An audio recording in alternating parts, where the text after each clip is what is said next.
नमस्कार बंधु मैंने अनुपमा विलेज कुकिंग चैनल को आपण मानक समस्त स्वागत करुच्ची। आज पोटल आनी आम तो पोटल समस्ते तरकारी खाइचे कि आज गोटे यूनिक रेसिपी बनई आपको देखेबी जोटा कि अति स्वादिष्ट लगे। जमी बनाऊँगी आपको देखेबी आपण मैंने जदि भल लगे आप बनई खाइबे। एथर चलतु बनइबा। आम प्रथम पोटल को भल भाव धोईदबा।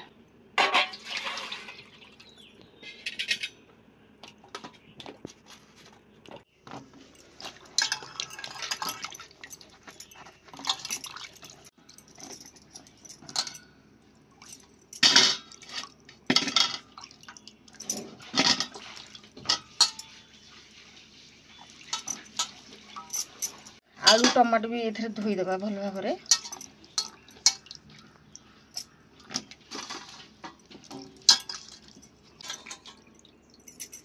पियाज को भल भाव प्रथम धोईदेली चोपा छोड़ी परिष्कार करके रखीदे रोषे करने बहुत सहज हम और भल लगे।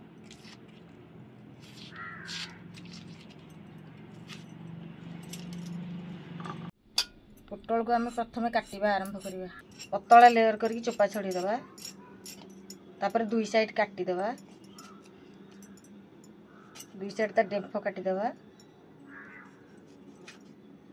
तापर गोटे एक पाखिया ताकू आमे काटिबा।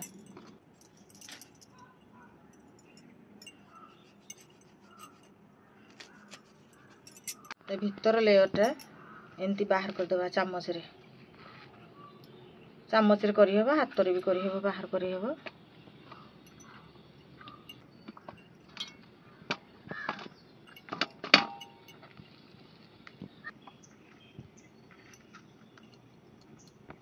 तापर हमें काटिबा आलू। आलू को फास्ट चोपा छोड़ी देबा। चोपा छोड़ी देले टिके तरकारी परिष्कार लगे। चोपा थाई कले टिके असना लगे।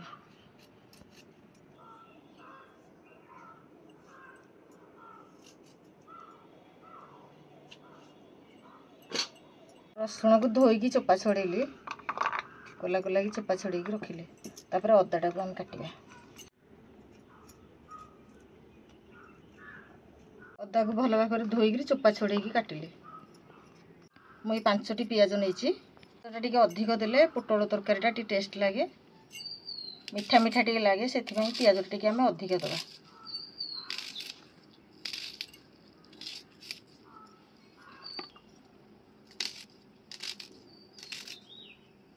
मान देखी दुईटी बड़ बड़ टमाटो मुझे धोई।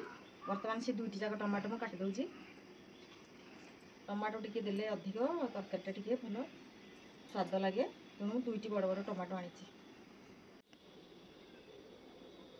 मोर बर्तमान पोटल आलू आ टमाटो पियाज रसुण अदा काटिबा सब सरी जाइए। बर्तमान आम तरकारी सब प्रस्तुत करिया। चुली जलिला बर्तमान कड़े बसईदेवी। कड़े तातीगला मुझे तेल पकई दूची।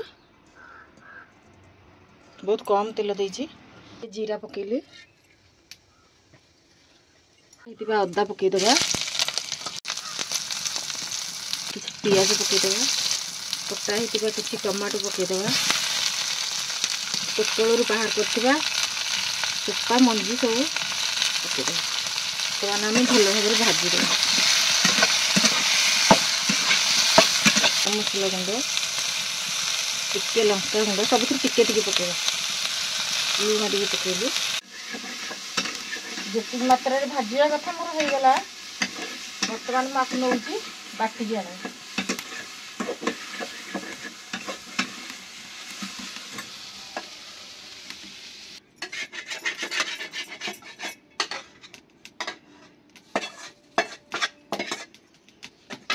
भजा दिया मसला को बर्तमान आम बाटी देवा भल भाव।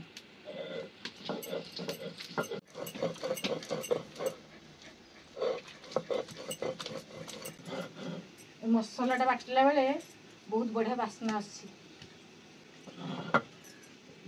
बटा सरीगला। बर्तमान आम एक काढ़ी ना।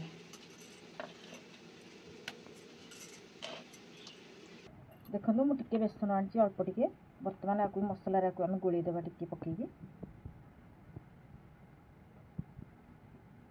ये बर्तमान स्टफिंग देवी गोलैकी मुझे भजा मसला देली। आम कंचा मसला देते से कंचा रे स्मेल कंचालिया स्मेल से मसला को भाजिकी आ भितर स्टफिंग देछि।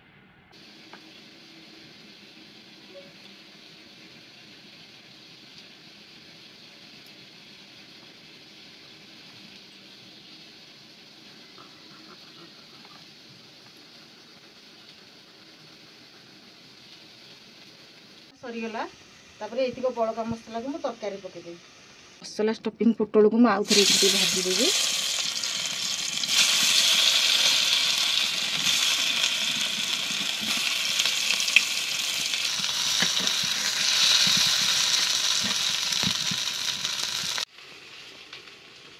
भजा एक पोटल को बर्तमान आम बाहर करदे।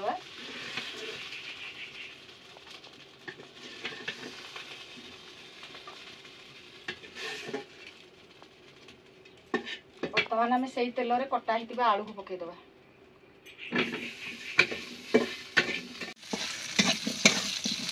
बर्तमान आम आलू भजा होगा। आलू को बाहर करदे कड़े।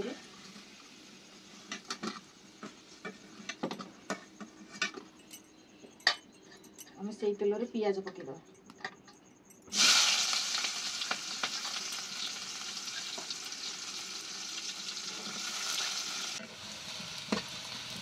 पियाज बर्तमान ब्राउन ही आसला मुझे टमाटो को पकईदेवी।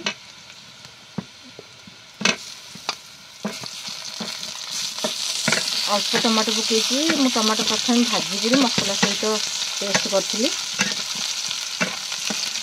से किसी बड़का टमाटो रखी तरकारी पकड़ा से किसी हलदी गुंड पकईदी।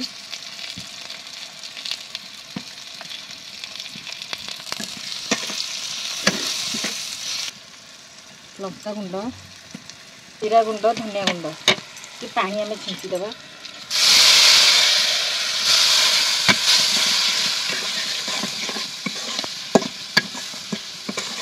भजा होता आलू देदे।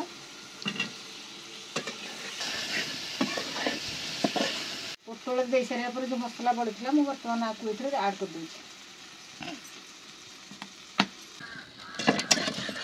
मसलाटा लग जाए आँच टी कमे भजा मसला तो आँच टी कम रोसे कले भले मुझे पानी दूची ना मसलाटा लग लुण टी पकईदे। तापर फुटी आसला पोटल दबा। ये आलू मसला टमाटो फुटिला बर्तमान हम पोटल को ये पकईदे।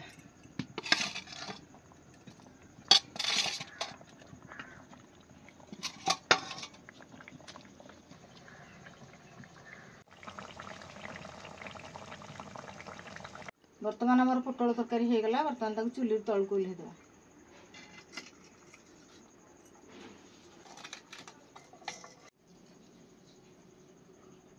बर्तमान पोटल तरकारी आमर होगला। मुझे बर्तमान नौ भात सहित खाइबी। आपण मैंने बनईकी भात सहित भी खाई पारे, रुटी सहित खाई पारे। जदि आपण मानू टेस्ट लगिला ताले मो चैनल को सब्सक्राइब करेंगे, लाइक करेंगे, कमेंट करेंगे। रहुची जय जगन्नाथ।